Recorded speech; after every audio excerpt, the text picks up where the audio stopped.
بسم اللہ الرحمن الرحیم۔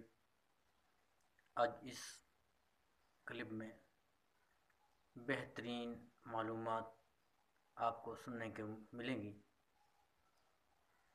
آج کا موضوع ہے کہ حضرت آدم علیہ السلام جب جنت سے زمین پر تشریف لائے تو اپنے ساتھ کون کون سی چیزیں لائے۔ حضرت آدم علیہ السلام کو اللہ رب العزت نے جب جنت سے زمین پر بھیجا تو حضرت آدم علیہ السلام جنت سے چند چیزیں ساتھ لائے۔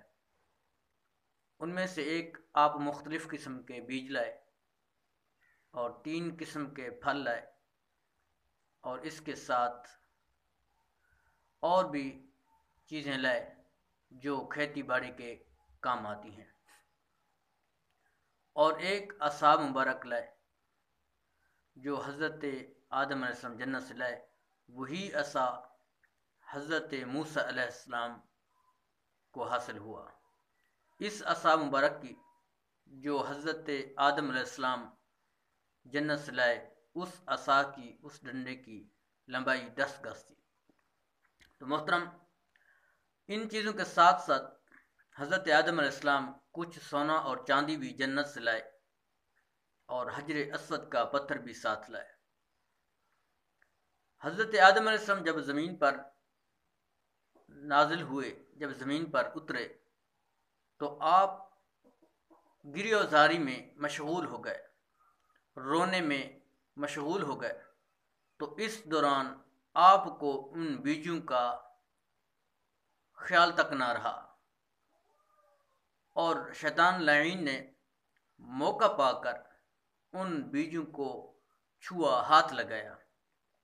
جن بیجوں پر شیطان لعین کا ہاتھ پہنچا، جن بیجوں کو شیطان لعین نے چھوا، وہ بیج، اس بیج سے پیدا ہونے والے جو پودے تھے وہ زہریلے تھے، زہریلے ہوئے، اب بھی وہ زہریلے ہیں، یعنی کہ اس سے انسان کو نفع نہیں پہنچتا، اس میں انسان کا نقصان ہے۔ اور جو بیج اس کے ہاتھ سے رہ گئے تھے، جہاں اس کا ہاتھ نہ لگا، وہ فائدہ مند بیج بنے، اور اس سے جو پودے پیدا ہوئے وہ بھی انسانوں کے لیے فائدہ مند ہیں۔ اور دوسرے نمبر پر حضرت آدم علیہ السلام جنتی میوے لے آئے۔ وہ جنتی میوے 3 قسم کے تھے۔ ایک قسم کے وہ تھے جو انسان پورے کا پورا میوہ کھا جاتا ہے، پھل کو کھا جاتا ہے، اس کا کوئی حصہ باقی نہیں بچتا۔ اور دوسرے قسم کے وہ میوے تھے، وہ پھل تھے جن کا انسان اوپر والا حصہ کھا جاتا ہے اور اندر والا حصہ یعنی گٹھلی وغیرہ کو پھینک دیتا ہے، جیسے کھجور ہے اور آم ہے۔ اس کا اندرونی حصہ یعنی گٹھلی پھینک دی جاتی ہے۔ اور تیسرے قسم کے وہ پھل تھے جن کا اندرونی حصہ تو کھایا جاتا ہے لیکن چھلکا ان کا پھینک دیا جاتا ہے، جیسے انار۔ تو محترم، یہ حضرت آدم علیہ السلام اس قسم کے 3 پھل جنت سے لائے تھے، اور چند اوزار بھی ساتھ لائے تھے۔ وہ ان میں سے ایک اوزار ہتھوڑا تھا، اور دوسرا ایرن تھی، اور تیسرے نمبر پر وہ اوزار تھا جس کو لوہار کام کرتے وقت جس کے ساتھ لوہے کو پکڑتا ہے، جس کو ہم اپنی زبان میں سنی کہتے ہیں یا سڈاسی کہتے ہیں۔ تو محترم، یہ چند تھے۔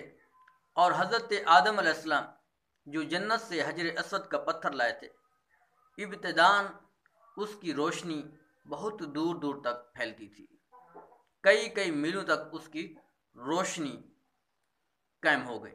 جتنی حد تک اس حجر اسود کی روشنی جاتی تھی، شعاعیں پہنچتی تھی، اس حد تک یہ حرم کی حدیں قائم ہوئیں۔ حضرت آدم علیہ السلام کو جب آپ جنت سے زمین پر تشریف لائے تو جنت میں روشنی ہی روشنی تھی، اس میں رات جنت میں نہیں ہوتی۔ اور جب یہاں پہنچے آپ تو یہاں دنیا میں اندھیرا تھا، تو آپ علیہ السلام کو، حضرت آدم علیہ السلام کو وحشت ہوئی، تو حضرت جبرائیل امین علیہ السلام آئے اور انہوں نے اذان دی، جس سے حضرت آدم علیہ السلام نے اللہ کا نام سنا اور آپ سے وحشت ختم ہو گئی۔